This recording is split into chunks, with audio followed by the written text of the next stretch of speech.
So I love reading books. It's one of the things that brings me like the deepest joy. I find it to be a form of entertainment and escapism. And I'm not really even sure like where this love for reading was born from, because as a kid with ADHD, you would think sitting down and, pouring yourself into a book for hours on end, that would be kind of a weird activity to be drawn to. But for some reason, I don't know why, I just have always loved losing myself deep in books. And I think maybe part of what it was, actually, come to think about it, is when I was put on Ritalin had this weird effect on my body, which kind of put me into this zombie-like stupor, and it forced me into a state of perpetual hyperfocus.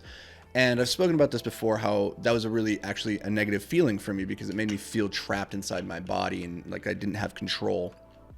And maybe more problematic is it robbed me of my energy, my motivation to go and achieve things. And so I would just kind of find myself tired all the time, but in a deep state of focus. So I think reading was just like an activity that was naturally very simple and easy to pick up when I'm exhausted, but in a state of focus. And so for whatever the reason is, maybe that's one of the good things that came out of Ritalin, but like for whatever reason, I've always loved reading. And there was a period in my life when, I wanted to be a science fiction fantasy author, and I wrote 12 best-selling books, and I still will go back to that at some point. People always ask me like, do you plan on ever writing more in those genres? And I do, but I have other things I want to accomplish first before I go back to that world. But back in those days when I first started writing science fiction, I was reading well over 100 books a year. And that wasn't, that wasn't nonfiction per se. That was a lot of fiction. I was trying to brush up on all of the literature that had come before, because I think to be a great fiction writer, you really need to be aware of what your predecessors have done, so you can stand on the shoulder of giants. So you're not just rehashing the things that have already come before you 100 years, because man, those guys, Ray Bradbury and William Gibson writing and Isaac Asimov, those guys writing in the 20th century, they had so many brilliant ideas and covered so much ground. So you really need to be familiar with it. But as I started transitioning into entrepreneurship, into business, and started shifting what I was reading from fiction to nonfiction, I kind of took that same mass approach, like mass reading approach, reading hundreds and hundreds and hundreds of books. And I pretty much read every book on business, every book on money and finance, investing under the sun. And that gave me a very, very wide breadth of knowledge. And that's great. I think that's step one. You need to fill up your information take so that you then have the ability to connect dots. I talk about this as the difference between curiosity, which is, going out there and collecting dots, and then creativity, which is to then take those dots you've collected and start connecting them. And one of the tricks, one of the traps rather, that you can fall into, and I certainly did, is that it's very easy to conflate collecting dots with actually doing something productive, like you're producing something, you're creating something. And so you get to the end of a month where you've read a dozen books, and then you're not really in any different of a position from a life perspective. Your business hasn't grown, you haven't made more money, and you're like, what happened here? And so I think at a certain point for me, I started to realize reading was starting to become just mental masturbation, and I was reading more and more, and I love it in entertainment, but it was really no different for me than just playing a video game in a lot of ways. And so I needed to change my approach to reading, so that I wasn't just reading more, I was trying to read better, and I was trying to learn and go deeper on certain books. And so I started going less for volume and just trying to reread the books that were really, really powerful and meaningful, that I could continue to learn things from. And I did a video on this where I shared the 12 books that I reread every single year. But I still do read new books. I'm not to say I don't bring in new books at all, but I just read far, far less. For instance, last year, I think I read 14 books, not including the 12 that I reread every year. So that's a book every 2 weeks, which when you add in the 12, that's 26. So about a book every 2 weeks. That's a big drop down from just a couple years before. I was doing 60, 70 books, or a couple years before that, where I was doing 130, 140 books a year. It's crazy. But all that's to say, I wanted to do in this episode, I just wanted to go and revisit 12, or the books that I read rather in 2023. So there's 16 here. I'm not going to include the 12 that I reread every year because I did a video on that. If you want to go check that out, go to youtube.com/Anthony Vicino. You can check out my list of 12 books I recommend reading every single year. But let's take this from the top. Let's do it. The first book I read this year, not the first book, but I have them written down here, but in no particular order. The first book is called Tennis Ball Machine Man. This is a short little book that one of my best friends, Brandon Rudy, wrote. He wrote it last year. He self-published it. It's not a very big book. It's maybe like 60, 70, 80 pages long. Brandon's a fantastically interesting person. I lived with him for a while back in 2009, 2010. Him and his wife took me and my girlfriend in at the time, and we've been friends ever since the rock climbing days. That's how we first met, and then we got into ping pong, and we got into all these weird activities together, and now we play tennis every week. We play chess together a lot, and he wrote a book, Tennis Ball Machine Man. Really, this book is really good, actually, for being a novice writer. He shares the struggles of being a weekend warrior who has dreams of grandeur despite the fact that he's in his mid-50s and he's never going to go pro. He's never going to compete at the highest levels. And yet he still approaches this activity, this craft, as though it's very, very important to him and it's a core part of his identity, and he wants to be better, but it's the struggle that all of us weekend warriors have. It's a very good book. I highly recommend it. Very raw, very authentic. Second book is Endurance. Jamie and I went down to Antarctica with my brother and his wife in February of last year, which is actually, interestingly, warmer in February in Antarctica than it is in Minnesota. So it was actually kind of like a warm destination spot for us. But we went down to Antarctica, and I'd always wanted to read the book Endurance, which is the story of Shackleton and his crew who tried to sail down there, and then they were gonna cross the Antarctic on dog sleds, and it went horribly awry. And I was planning on reading it before going down there, but then when I got down there, I was in their library. Just you don't have a lot to do when you're in Antarctica. You spend a lot of time on the boat looking at snow, which is cool. Don't get me wrong.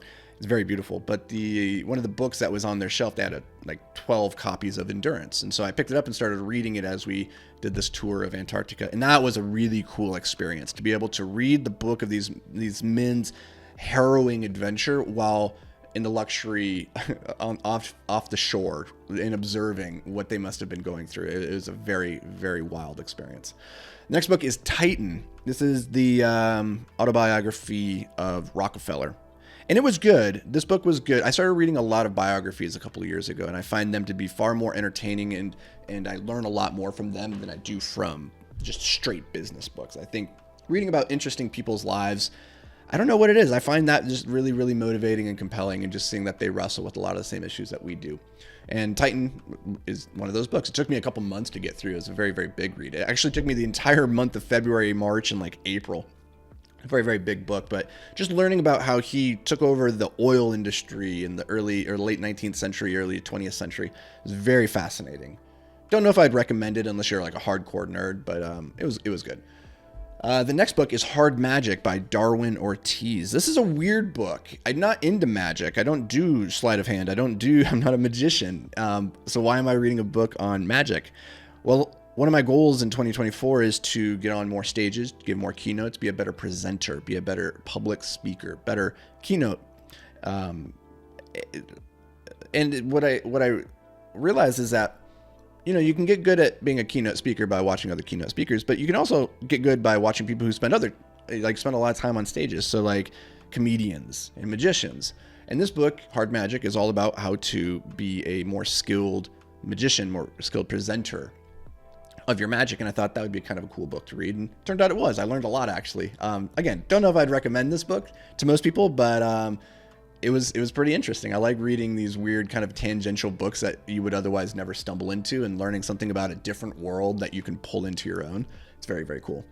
The next book is Outlive by Peter Atiya. This is the best book that I've ever read on health and longevity. If you want to live longer and better, I think this is a must read.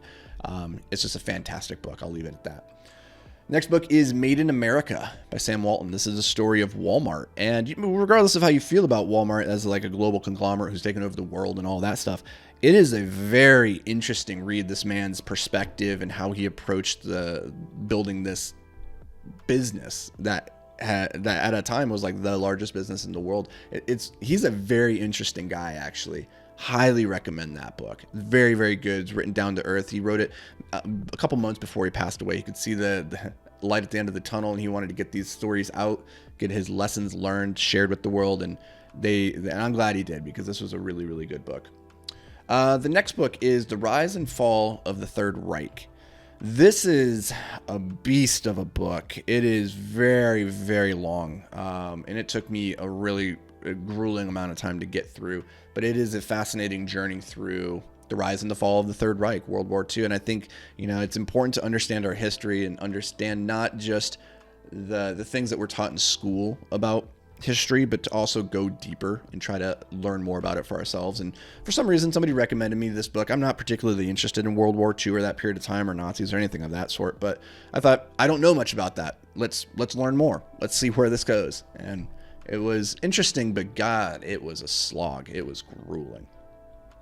Next book is Make Something Wonderful. This is a book about Steve Jobs in Steve Jobs' words. It's a compilation of all his speeches, his interviews. And then it was put together and put out by the Steve Jobs Foundation for free. So you can go download it for free. I think you can just go to makesomethingwonderful.com. Maybe that might be the URL. This is a really good book. This was Steve in Steve's words, and he said some things that really, really resonated with me. I'm really glad that I found this book. I really didn't know much about Steve Jobs before 2023, and I decided I was going to learn more about him. So I read this book and then another book, Steve Jobs Biography by Walter Isaacson, which was another fantastic read. Really good. I think it's so interesting to read about these people who move through the world just so differently than you and I. And in that same vein, another book that I read this year was Elon Musk's biography by Walter Isaacson. And this book, for the first 75%, was fantastic. It was a great read. Elon Musk is a wild dude who just does not operate on the same wavelengths as pretty much any other human I've ever read about. The last 3/4 of the book, it gets a little bit too into the weeds of recent events, and I don't find that to be it got too into minutia, and I don't think that's a good place for biographies to spend their time. But overall, Elon Musk's and Steve Jobs' biography, both were very, very good. What else did we read this year? We read, oh boy, let's wrap it up with one more book. This one is Rework. I can't remember what the guy's name is. It's it's this weird Norwegian name. This book is really nice, as in it's really quick to read. This came from the creator of the guys who put out Ruby on Rails, which is an open source coding software. And it's just a different approach to thinking about how to build a business, where maybe your goal isn't just to build $1 billion business, but to build something that makes a meaningful impact on the lives of your customers and changes maybe your life and improves it in a meaningful way. So I found this book to be very refreshing. But those are some of the books. I think there's a couple that I left off of the list here, but I recommend a lot of these, actually. It was a good year of reading. I'm pretty psyched on it. I'm going to do another episode right off the back of this one where I'm going to share what I intend to read in the next year. So stay tuned for that. But otherwise, thanks for being here. I'd love to hear what was on your reading list for 2023. What did you get through? What stood out? What was meaningful to you? Leave it in the comments. Shoot me a DM. Leave a review if you'd like to do that. That helps me a lot. Honestly, it's my goal to get us up to 100 reviews on Spotify and on iTunes. I think we're very close to it. So if you could just take a moment right now and just drop a review, that would mean the world to me, truly. Thank you. So that's going to do it for me, guys. I'll see you in the next episode. Until then, stay hyper-focused, my friends.